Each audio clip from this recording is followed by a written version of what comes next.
Youth Congress അധ്യക്ഷ സ്ഥാനത്തിന്റെ മാനദണ്ഡം എന്താണ്? സമുദായ സമവാക്യമാണെങ്കിൽ തെരഞ്ഞെടുപ്പ് എന്തിനാണ് നടത്തിയത്?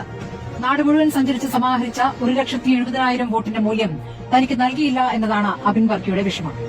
തന്നെ വെട്ടിമുറിച്ചാൽ ചുവന്ന ചോരയല്ല ത്രിവർണമാണ് കാണുകയെന്ന വികാരാധീനാകുന്നു അബിൻ. പാർട്ടി വിടില്ല, പാർട്ടി നേതാക്കളെ വിമർശിക്കില്ല. പക്ഷെ തന്നെ കേരളത്തിൽ നിന്ന് നാട് കടത്തരുത് എന്ന അഭ്യർത്ഥനയാണ് പാർട്ടി നേതൃത്വത്തോടുള്ള മാന്യമായ പ്രതിഷേധം. സർക്കാർ വിരുദ്ധ സമരങ്ങളിൽ ചോര പൊടിഞ്ഞിട്ടും ചാനൽ ചർച്ചകളിൽ പാർട്ടിയുടെ നാവായിട്ടും അബിൻ എന്തുകൊണ്ട് അനഭിമതനായി? ഒറ്റോത്തരമേയുള്ളൂ, രമേശ് ചെന്നിത്തലയുടെ കാൻഡിഡേറ്റാണ് അബിൻ. കഴിഞ്ഞ നിയമസഭാ തെരഞ്ഞെടുപ്പോടെ ചിതറിയ AI പക്ഷത്തെ നേതാക്കൾ ഇപ്പോൾ ഉദരനിമിത്തം ഒറ്റപക്ഷത്തേക്ക് ചായുന്ന കാഴ്ചയാണ്. KC വേണുഗോപാലാണ് താരം. KCക്കൊപ്പം നിൽക്കുന്നവർക്കാണ് ഇനി നല്ല സമയം. തെരഞ്ഞെടുപ്പിലേ ഇല്ലാതിരുന്ന ബിനു ചുള്ളിയിലും തെരഞ്ഞെടുപ്പിൽ 5ാം സ്ഥാനത്തെത്തിയ ജനീഷും കേസിയുടെ ഗുഡ്ബുക്കിലാണ്.